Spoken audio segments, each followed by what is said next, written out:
Gala de remise du Grand Prix, Oscar international des élites. C'est la salle polyvalente de Blue Zone de Zongo de Cotonou qui a accueilli la 4e édition de la Nuit des élites ce samedi 19 décembre 2020.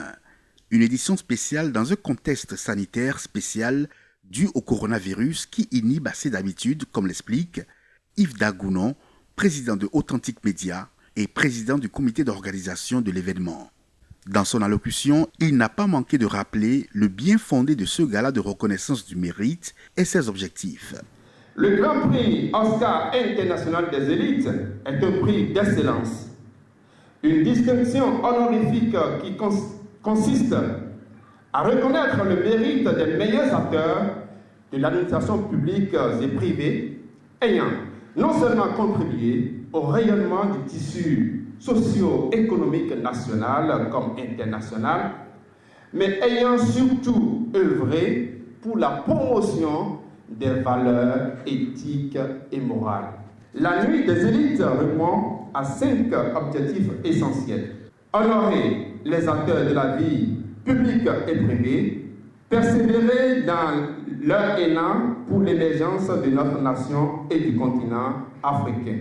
Montrer des modèles de succès et susciter la couche juvénile et d'autres travailleurs à mieux faire.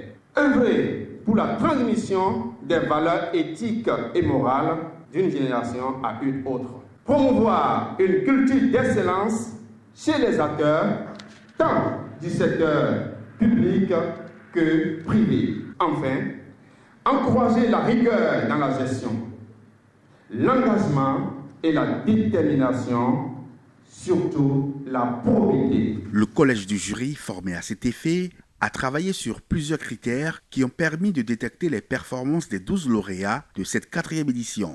Comme critère de sélection, le jury a travaillé sur les points que voici. Avoir le goût et l'amour du travail.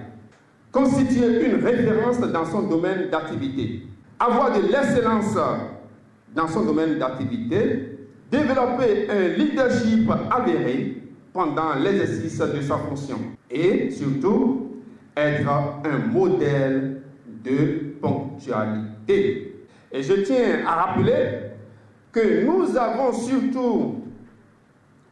surtout mis l'accent sur l'impact visible. Des performances qui ont été vécues ce jour par l'assistance à travers une projection de documentaire sur chacun des lauréats. L'événement qui vise à montrer à la jeunesse son modèle a été enrichi par des prestations artistiques, une vente aux enchères, le tout soldé par un dîner après la remise des prix aux lauréats.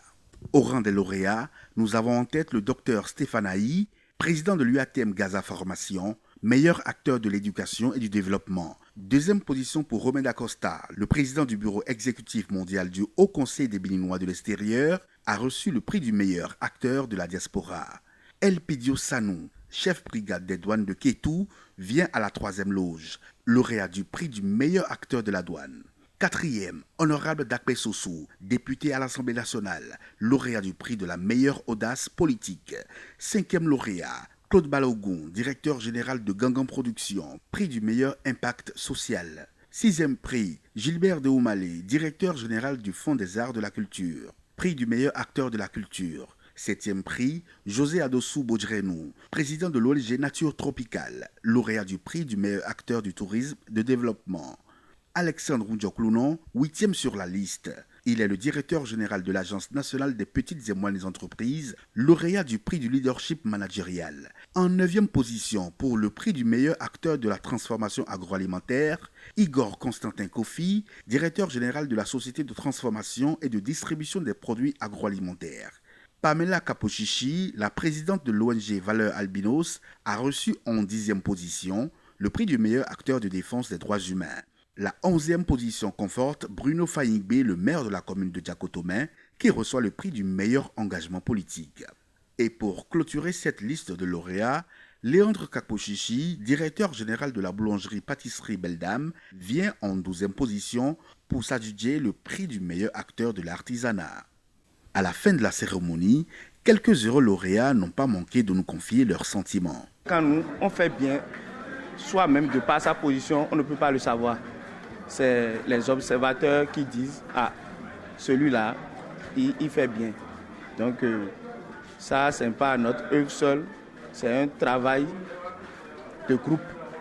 Nous allons profiter pour remercier le directeur général des douanes, le receveur qui est avec moi, Aketou, et mes agents, mes collaborateurs directs. C'est un effort collégial. Donc le prix aussi, je leur décerne ce prix. Je suis très satisfaite. La nuit des élites, en fait, pour moi, c'est toujours un tremplin pour aller plus de l'avant. Nous devons foncer davantage.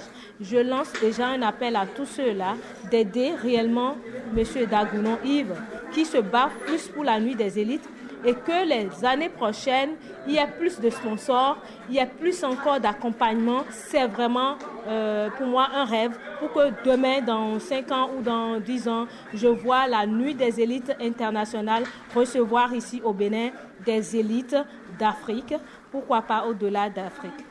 Je suis très ravi de ce prix que j'ai reçu ce soir parce que c'est ce qui me réconforte vraiment, qui montre ma lutte dans le sens d'apporter un plus à la population béninoise, surtout pour les enfants malnutris, les malades qui souffrent d'hypocalcémie, les femmes enceintes surtout, qui dès le début de la grossesse, les crachats par-ci par-là, l'hypersialorée, je les félicite vraiment. Au départ, je ne savais pas que c'était une si belle fête, mais j'ai vraiment aimé, vraiment aimé. Et je demande à Dieu de leur donner assez d'énergie, assez de force pour organiser davantage chaque année. Cap est désormais sur la prochaine édition, la 5e pour 2021.